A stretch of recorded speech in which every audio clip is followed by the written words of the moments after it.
everybody. Welcome to the Patriot Show. I'm your host, Anthony Stephen Malone. Today I have a very special guest and a friend of mine, Kim Jackson from the United States, the CEO of Warriors Worldwide Publishing. And Kim holds a Master's of Science, emphasis on crime and complex investigations. And she spent time with Homeland Security. Hello, Kim. How are you doing? Good. Thank you for having me. It's a pleasure, as always, Kim.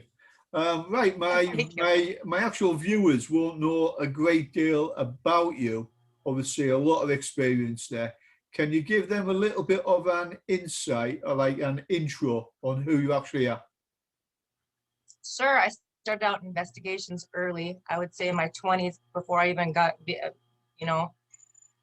became involved in crime or law, and I completed my master's degree in criminal justice with the emphasis in international criminal investigations, crime, profiling, and then I went on to do investigations in New York.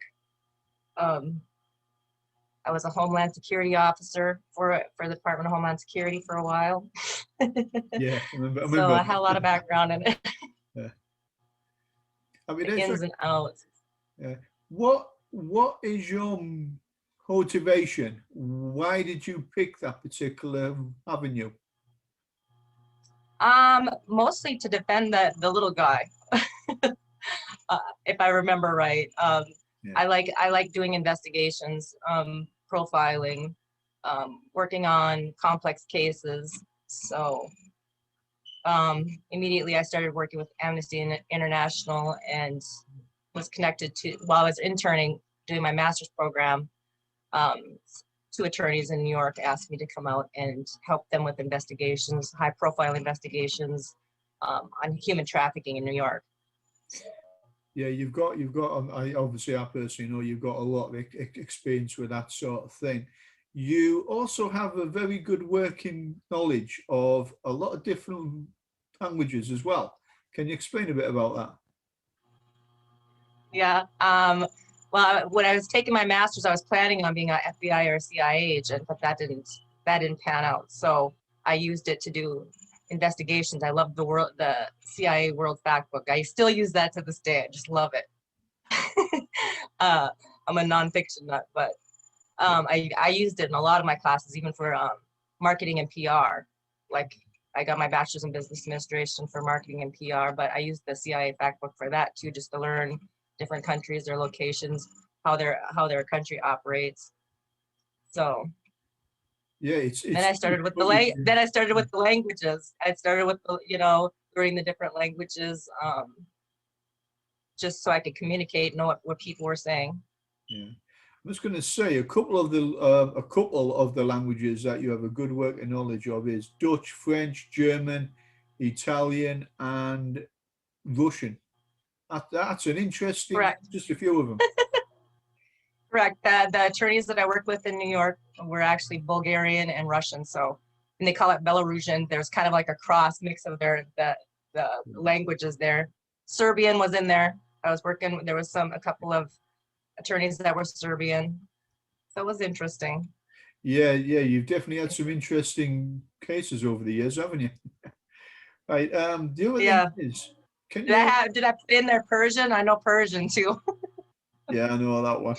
Yeah. Can you explain to the viewers a bit of the background? What is a master of criminology? Can you explain to people a little bit about that, please?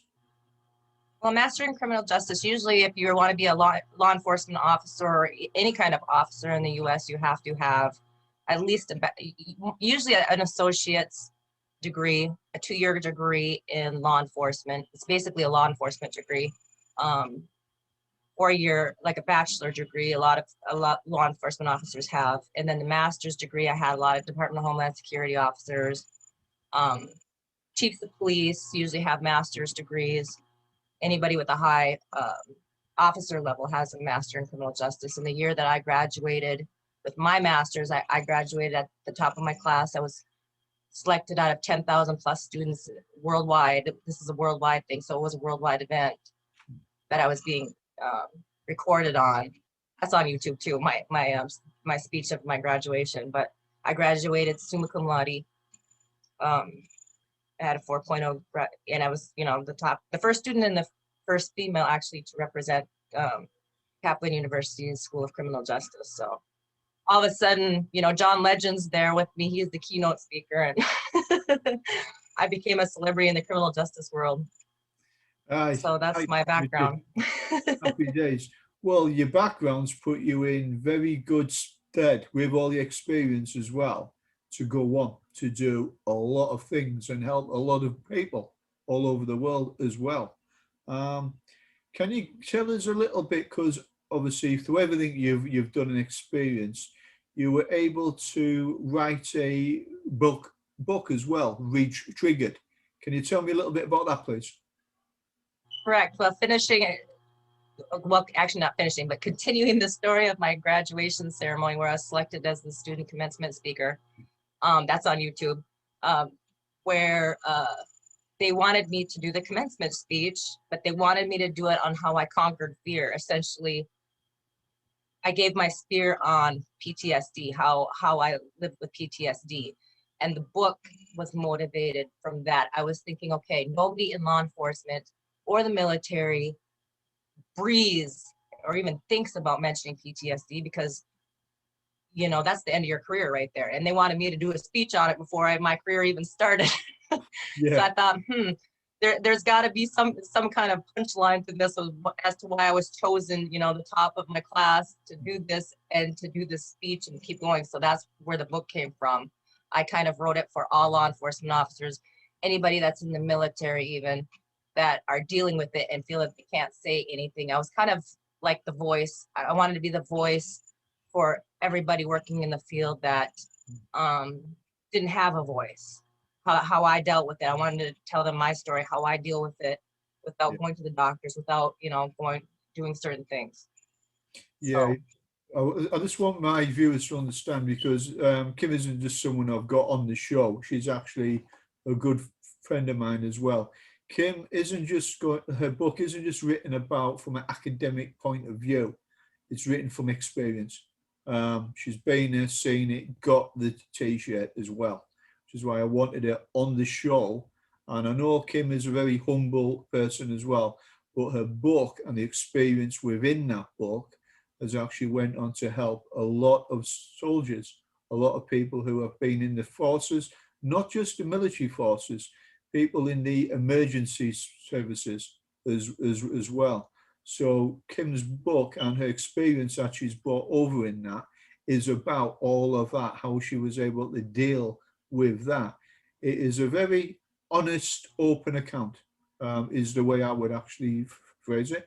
A lot of information there, and I would recommend people pick it up and have a little read of it. It's not what you're expecting, and you might be pleasantly surprised.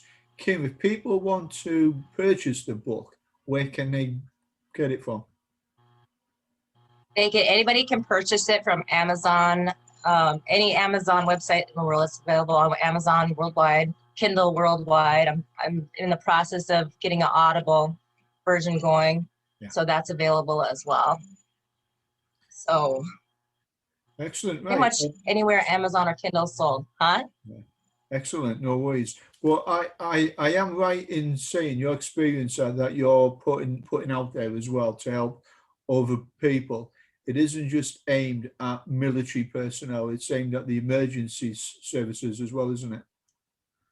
Correct. It's aimed at emergency services, anybody that has been a victim, anybody that's gone through any kind of trauma, anxiety. I'm a cancer survivor as well. So, and that kind of is what started my PTSD. Anybody in law enforcement, any kind of emergency professionals, like you mentioned. It's aimed at a wide variety of scholars. I've had chiefs of police contact me. I've had prosecutors use my book in their cases, live cases. I know one prosecutor down in Texas used my book in a case. He was prosecuting a guy that shot up their police chief in their town. And he used sections of my book for his defense. Yeah. So Yeah, I wrote it simply so like anybody that hates to read would love to read it. You know, I wrote it for people that do not like to read, you know. So, yeah, it's very basic. It's interesting. It's very interesting, and I think a lot of people can get a lot of benefit from that. What inspired you to be so open and to write a book in the first place? Well, I had a friend that was in the movie industry. She was writing it currently. She was actually, I met her because she had cancer. She found out I was writing a book and I was a cancer survivor on LinkedIn. And she wanted to help me with it because she kept pushing me. She said, get this book done. I'll help, you know, I'll be here for you. You need to get this book out so it can save lives. You know, it wasn't never a money generator. It was never something for me to make money on. It was more to help people. Yeah, I just want to point out after everything you've been through, you're also a cancer survivor as well. You battled that like you battled everything else that came your way as well. So I've been through a lot, so I'm showing you a lot of respect here. The guys who know me are like, bloody hell, she must have been through a lot. But no, you've come out of it. You've moved on to bigger and better things as well. Right. Yeah, and something I've only just found out as well, you're now a practitioner or training to be a practitioner in healing. Can you tell me a bit about that, please? Yeah, so I wrote some techniques in my book, my first book, Retriggered. I'm working on my second book, but I've actually learned some techniques since that people can do at home that suffer from PTSD. It's very, the mechanics of it, as far as your brain goes, it operates like if you were to have one of those EDMR sessions with the lights going back and forth, but you do it on it's like you're massaging your body and chopping. It's called reverse polarity and butterfly hugs. You do tapping.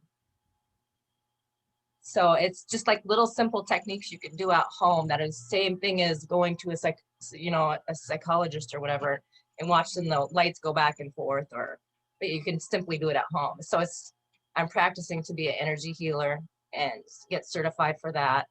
And I have to mention, after I wrote my book, I was thinking my career was over, but then I became a federal officer with the Department of Homeland Security. Yeah. So you can't say, that your career is over. It's not true. I have actually learned when it comes to you to expect the unexpected. That's all I'm going to say. Exactly. Yeah. If you want to be an officer, go for it. If you want to be in the military, go for it. It's all mental. And the biggest myth I think in writing my book was getting the fact out there that anger and aggression have nothing to do with PTSD. And so many people, and professionals, even experts, put that out there that that's those are some of the symptoms. It's not. I think I put that in my book. Yeah, it is, and a lot of other information on there. Well, yeah, it falls under acute anxiety and anger and what did I just say? Anger and yeah, you speaking about the symptoms, what could be symptoms and what some people classes it. Yeah, anger and violence are not the symptoms. Those are learned behaviors that just kind of compound the issue. Yeah, if you've got a message to anyone out there at the moment, either from the services or a military veteran who's going through a hard time at the moment, what would that message actually be? What would that message be? I would tell them, reach out to another veteran buddy. There's always places to reach out for help. It's, you got to suck up your pride. I had pride, everybody's got pride. You got to suck it up and you just got to say, hey, I need some help. Everybody has to get rid of their pride and just reach out for help and say, just help me. I found that talking with people healed me faster than, anything else. Yeah. I think that's so it kept it more under control. Yeah, I think that's really important. If any veterans are out there at the moment from any of the services, if you're going through an hard time, especially with COVID now as well, pick up the dog and bone, speak to a friend, speak to a colleague. If you're a vet, speak to another veteran. You're not alone out there. The other thing is, don't sit inside by yourself, isolating yourself. It doesn't help. Get your boots on, get your jacket on, go out for a walk in the woods, in the countryside, in a park, get some fresh air.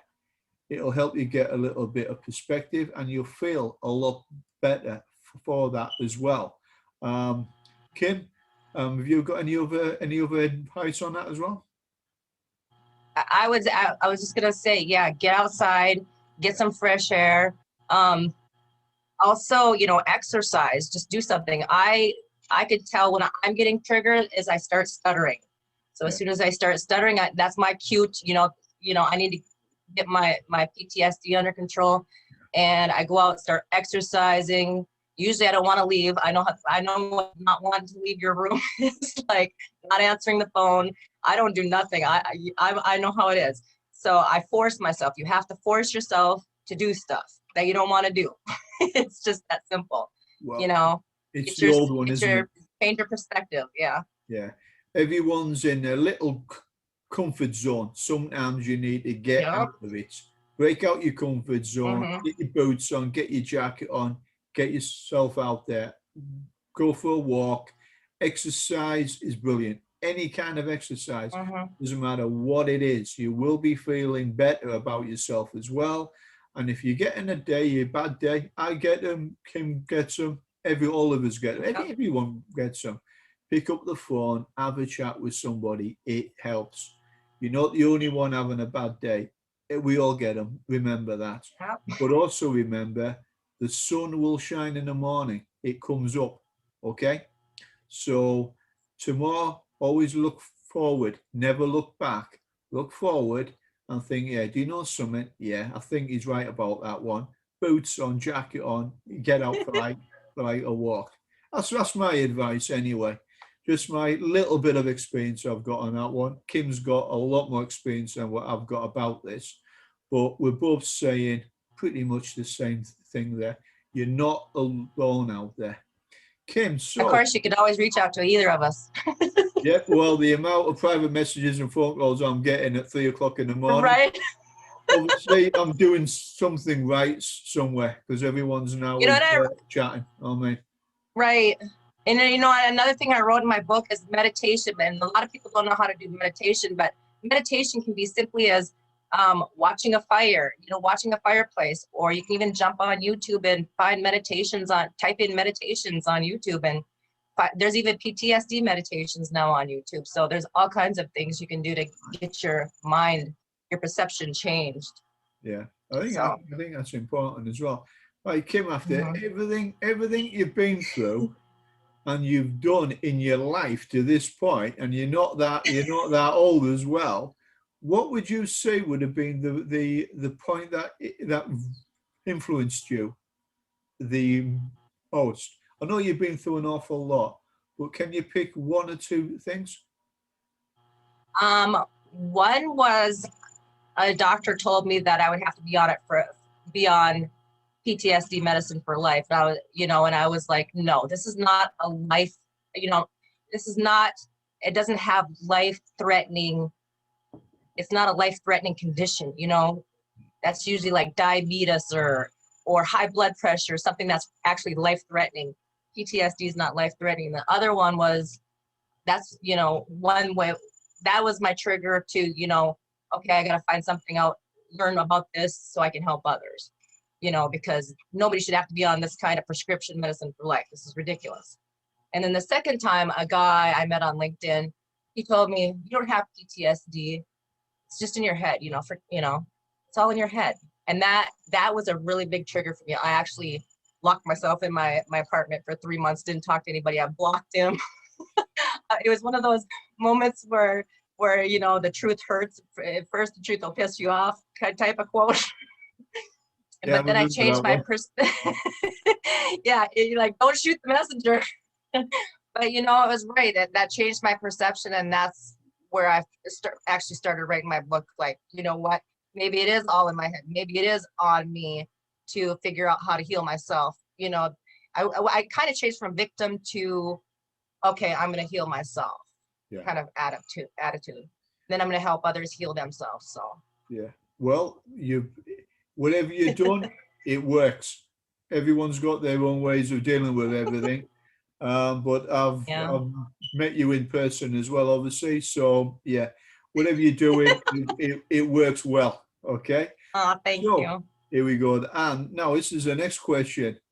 What are your future plans for your book? Is anything else happening? Well, I really want to come back to the UK when all this stuff lifts off. But I'm writing a second book. It's called what did I name it? It's called Pulling the Pin, Mastering Fear. Yeah. And it's kind of a sequel to the first one. Retriggered. Okay. Can you give us a little bit of an insight? I don't want any spoiler alerts on this one, but can you give us a bit of an exclusive here? Sure. What I'm going to do is, fear is kind of like peeling, like layers of onions, like the Shrek would say. So I'm just going to basically address like layers of fear from, childhood stuff to stuff people are dealing with now, and how to release it, how to get rid of that energy, because a lot of people are living in stuff that they don't even need to carry, like kind of like baggage, if you will. So it's more of a healing book too, but hopefully it'll go a little bit deeper than the first one, but easy to read. Yeah, I'm thinking.